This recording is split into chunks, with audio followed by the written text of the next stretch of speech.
नमस्कार। आज हम करेंगे अपना टॉपिक स्वरों का उच्चारण स्थान।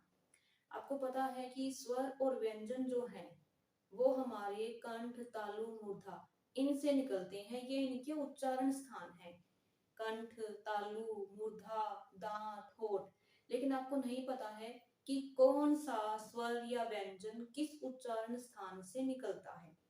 तो आज हम अपने इस वीडियो में करेंगे जो हमारे स्वर हैं उनका उच्चारण स्थान, कि हमारे जो स्वर हैं वो कहाँ से निकलते हैं। ये देखिए, मैंने एक तरफ लिखे हैं आपके वर्ण। वर्ण यानी कि जो आपके स्वर हैं मैंने वो लिखे हैं। एक साइड मैंने आपके लिखे हैं वर्ग और एक साइड है उच्चारण स्थान, जहां से ये उच्चरित होते हैं, बोले जाते हैं, उसे उच्चारण स्थान कहते हैं। कि मुख के किसी ना किसी भाग से इनका उच्चारण जरूर होता है, लेकिन हमें पता नहीं है। हमें लगता है कि हम सभी का उच्चारण अपने मुख से कर रहे हैं, लेकिन इनका कहीं ना कहीं मुख के किसी ना किसी भाग से अलग से इनकी जो है आवाज निकलती है, उच्चारण होता है। तो वही आज हम यहाँ पर देखेंगे। पहला हमारा है ए और आ। ए और आ जो है उसका उच्चारण स्थान है कंठ। वर्ग हमारा कंठ है और उच्चारण स्थान हो गया कंठ है। ये कंठ और कंठ एक लगा सकते हो आप चाहे इसको कर लो चाहे इसको कर लो, एक ही बात है, क्योंकि ये कंठ तालु यहाँ पे लिखे हुए हैं, कंठ तालु इधर है। बस फर्क इतना है कि आपको वर्ग पूछा जाए तो पूरा इस तरीके से है, और उच्चारण स्थान पूछा जाए तो वो इस तरीके से, दोनों एक तरीके से सेम है। ई और ई, जो ई और ई है, कंठ के बाद हमारा आता है तालु। इनका उच्चारण स्थान है तालु। अब जो कंठ है वो आपको पता है यहाँ से, हमारा जो ए और आ है वो यहाँ से निकलते हैं। तालु जो है हमारा जीभ का ऊपर का हिस्सा, आप देखिए यहाँ, ये हमारा तालु होता है। तो तालु से हमारे ई और बड़ी ई, इन दोनों की जो है उच्चारण स्थान इन दोनों का है। उसके बाद आपका आता है ऊ और ऊ। इनका उच्चारण स्थान जो है हमारा होठ है। होठ यानी कि जो हमारे ये है। उसके बाद है हमारा री। री जो ऋषि वाला है, जिसे हम री बोलते हैं, उसका उच्चारण स्थान है हमारा मूर्धा। हमारी जीभ जहां पीछे जो मसूड़े हैं उसके बैक में जहां पे जाके टच होती है उसे हम मूर्धा कहते हैं। आप बोल के देखिए री, तो जहां हमारी जीभ स्पर्श कर रही है मुंह के अंदर में उसे हम मूर्धा कहते हैं। वहां से री का उच्चारण स्थान होता है। उसके बाद आता है हमारा ए और ऐ। इनका उच्चारण स्थान है कंठ और तालु। अब इनका उच्चारण स्थान कंठ और तालु क्यों है, ये देखिए, कंठ में हमारे ये आए और तालु में ये, तो जो ये है ए,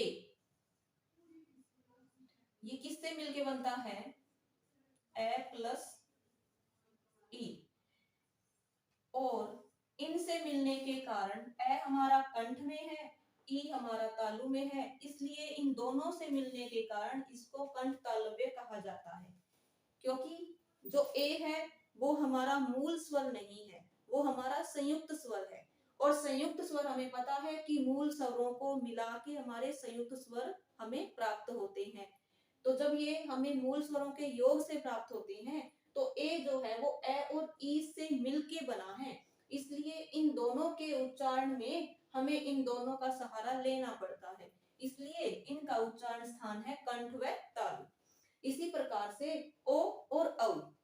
अब ओ और औ को बोलते समय है हमें कंठ और होठ दोनों का सहारा लेना पड़ता है, इसलिए इन्हें बोलते हैं कंठोष्ठ या कंठ व होठों से।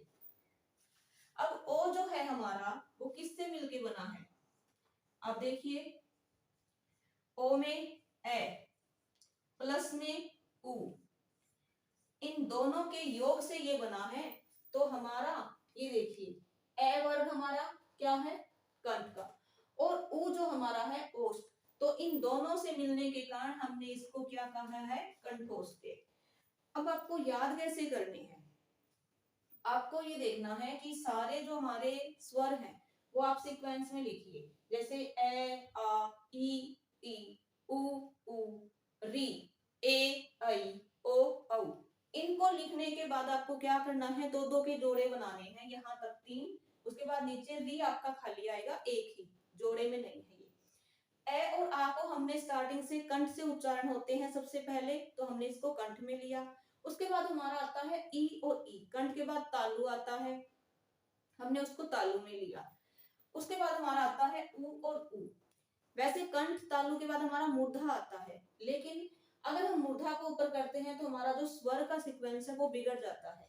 अब आपको चाहे तो आप यहाँ पे अपना मन बना लीजिए कि इसको ऊपर करेंगे, चाहे आप यहाँ कर लीजिए। तो हमने क्या किया है, मूर्धन्य को नीचे कर लिया, स्वर को हमने जैसे हम याद करते हैं इन स्वरों को वैसे ही लिखा है।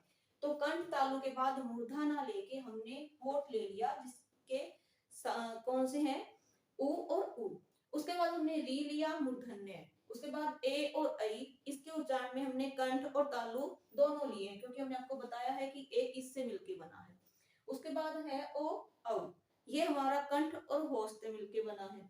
तो अब आपको मेरे ख्याल से यहाँ पे कोई डिफिकल्टी नहीं है समझने की कि उच्चारण स्थान जो है वो कैसे हैं, किस तरीके से याद करें, रट्टे मारने हैं, नहीं। आप एक बार इसको सीक्वेंस में लिख दीजिए, उसके बाद सिर्फ आपको कंठ तालु सिर्फ मूर्धा को नीचे लाना है, क्योंकि कंठ तालु मूर्धा होठ दंत ओष्ठ इनका सीक्वेंस ऐसे होता है। अब अगर आप ये अच्छे से कर लेंगे, एक या दो बार पढ़ लेंगे, तो आपको रट्टे मारने की जरूरत नहीं है, आपको जो स्वरों का उच्चारण स्थान है वो अच्छे से क्लियर हो जाएगा। अब जो हमारी नेक्स्ट वीडियो आएगी उसमें हम व्यंजनों का करेंगे, और वो भी इतने आसान तरीके से करेंगे कि आप एक या दो बार वीडियो देखते ही समझ जाएंगे। अगर आपको अच्छा लगे तो मेरे वीडियो को प्लीज लाइक शेयर और सब्सक्राइब जरूर कर देना। धन्यवाद।